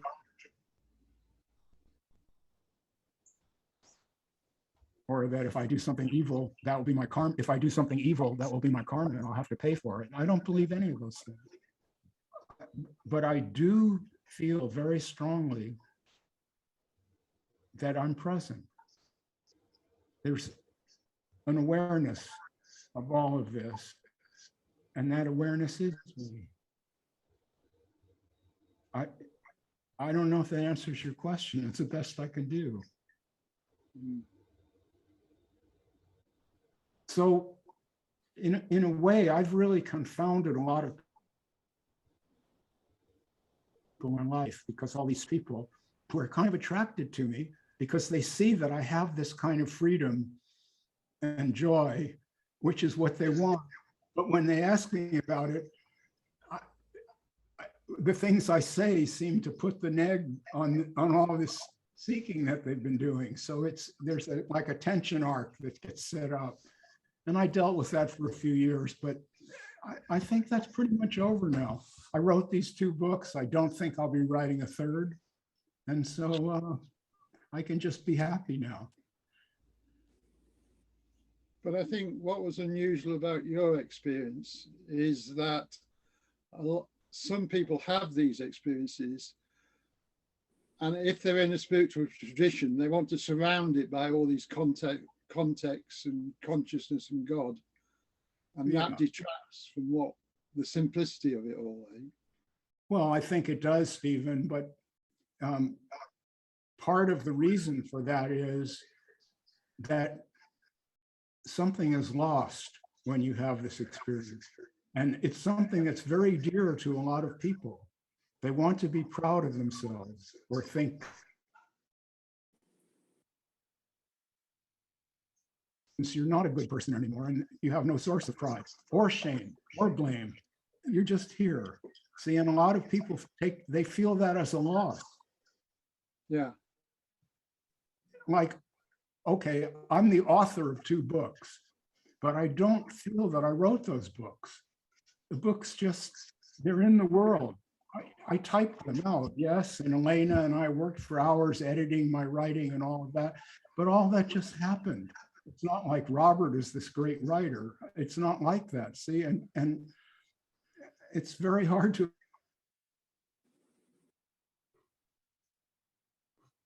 Stephen, when you have this cutting out again. Wow, it's too bad. Well, anyway, you got the point. I know you did. There's no doer. See, that's what I really confess. I'm not doing anything. The difference between me and one of these gurus who sits on the stage that you were talking about is I'm not trying to say I can teach someone to be this way. I'm not even telling someone that it's great to be this way. Just for me, it was unavoidable. It's what happened. It happened, and freedom in it. And there's also a sense of loss. And they go together. Something is taken away, and that thing was a weight that you were carrying around, but it also had its pleasant aspects, and now that's gone. And so that's my experience. Experience is that a certain flavor in life that some people seem to enjoy, I don't have it. And yet I feel very free. I'm not afraid to die. I don't mind that. I can get up in the morning and do what I need to do. No. And I'm not judging myself. So that's all to the good. And the loss is I'm not that proud of anything I do. I can't be.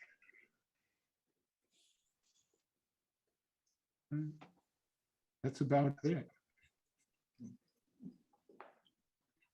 We're right now at the 2 hour mark. So we've had a couple of people leave. Maybe the meeting is winding down and we should end it, or if there's a reason to continue, I'm happy to do that.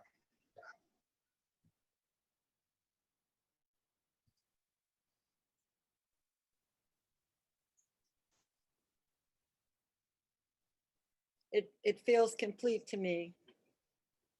Thank you, Donna. It was great having you here. Thank you so much for participating. I enjoyed meeting you. Thank you as well. I'll see you again. Okay, take care. Thank you. Thank Yes, you. Nice meeting everyone. and it feels rounded out. That's really great. Good start.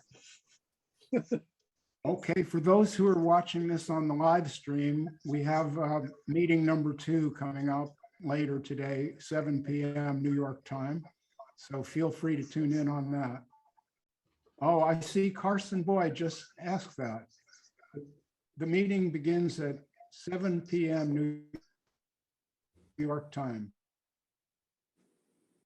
And Sterling Dottie said, thanks for this.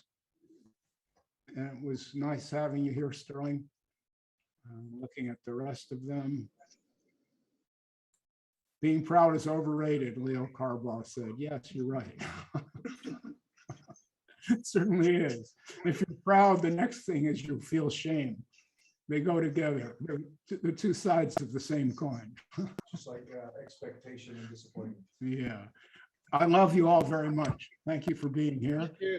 And I'm going to bring the meeting to an end now. Thank you, everybody. Recording stopped. Bye, everyone. See you. See you. See you. And